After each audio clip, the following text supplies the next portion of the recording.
Welcome back. In previous video, we have learned about the introduction to cardiac arrhythmia and types of it.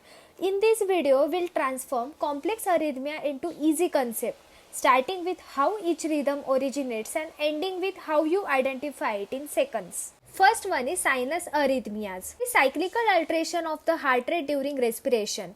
It happens because the heart rate speeds up when you inhale and slows down when you exhale, a normal process linked to breathing.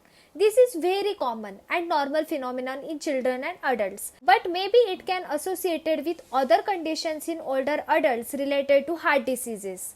There is no treatment needed, or if it can cause by underlying condition, then treatment is necessary. Next, move towards the sinus bradycardia, where heart rate is lower than normal range, that is 60 beats per minute. Sinus bradycardia is a sinus rhythm associated with a reduced rate of electrical discharges from sinoatrial node, resulting in bradycardia. This may occur in healthy people at rest and is common finding in athletes. ECG shows normal sinus rhythm but with heart rate of lower than 60 beats per minute. Pathological causes include myocardial infarction, sinus node disease like sick sinus syndrome, hypothermia, hypothyroidism, cholestatic jaundice, raised intracranial pressure, and drugs like beta blockers, digoxin and verapamil. Next one is sinus tachycardia, in which the heart rate is more than 100 beats per minute, that is more than normal range.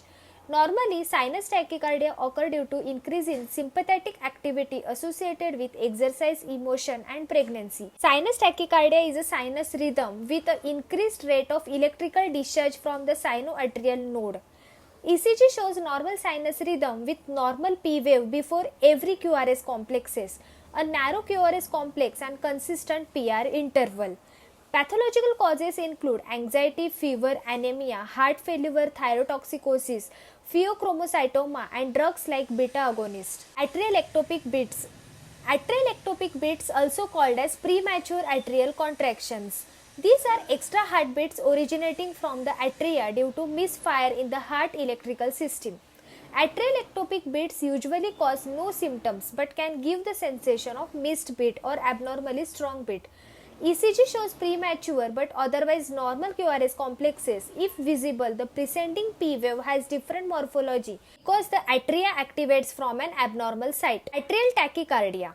Atrial tachycardia is a heart rhythm disorder where atria beats too fast, typically over 100 beats per minute due to increased atrial automaticity, sinoatrial disease or digoxin toxicity. ECG shows regular fast heart rate between 100 to 250 beats per minute with a regular ventricular rhythm unless there is variable atrioventricular block. It produces narrow complex tachycardia with abnormal P wave morphology. Next arrhythmia is atrial flutter. It is form of supraventricular tachycardia, that is SVT, caused by a re-entry circuit within the right atrium.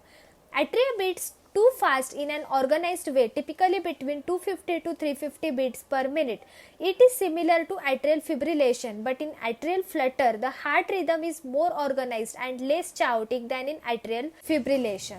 Can be associated with 2:1, 3:1 and 4:1 atrioventricular block with corresponding heart rate of 150, 100 and 75 beats per minute.